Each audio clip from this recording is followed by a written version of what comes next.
چون شما همه سوگه خوب هستید شما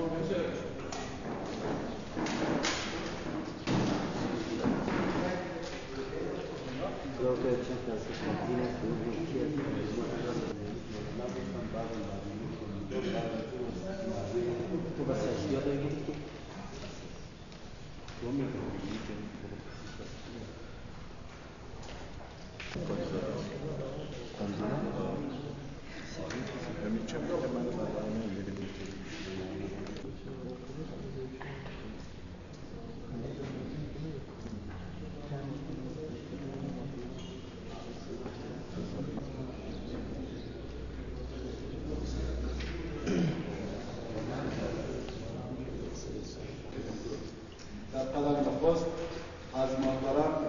خالص وزارت وزارت خواهش میکنیم با تلاوت چند آیات کلام الله مجید محفل ما را منور سازند. بسم الله الرحمن الرحیم.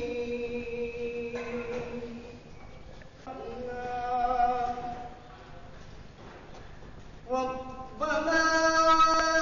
تحمل على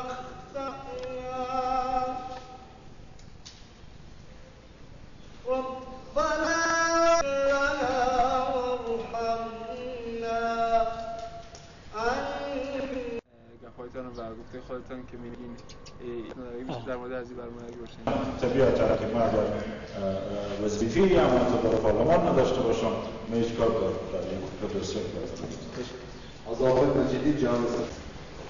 بنده نامزدکرم فرید میخواستم به من رایشتم از اینا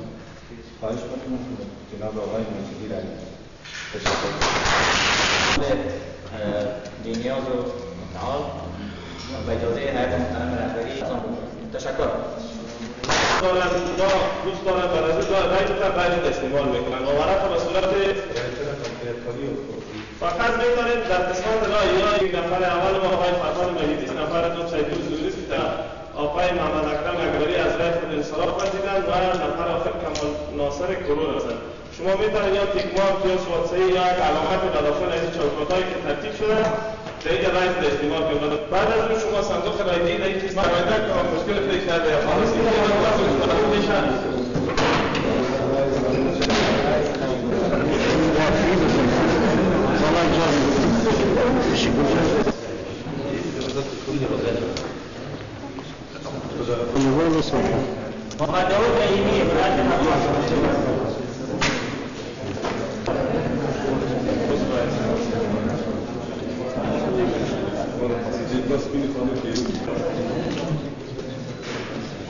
بشك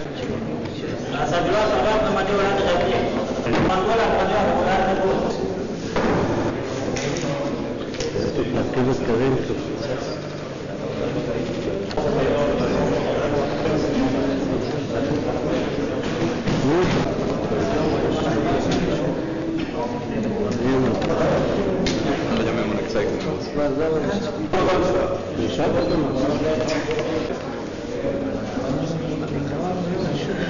میتونن بخزن بگن اگر ندارن از پروسه از شفافیت پروسه باید به ما اطمینان بدن که ما کمیسیون ارزیابی انتخابات سریع همین لحظه چرا واضح میکنیم بعد از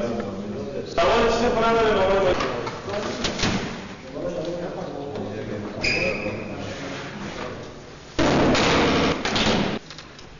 مجیدی 7 مجیدی 8 مجیدی 9 مجیدی 10 مجیدی 11 مجیدی 12 مجیدی 13 مجیدی 14 مجیدی 15 مجیدی 16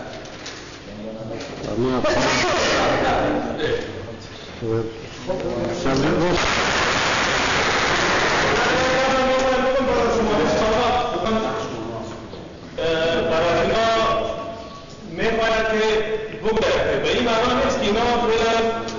ابدر و دست آوردن و برای اگه راستی بپرسین من فقط چون شنیده بودم کاندیدای اینا رو،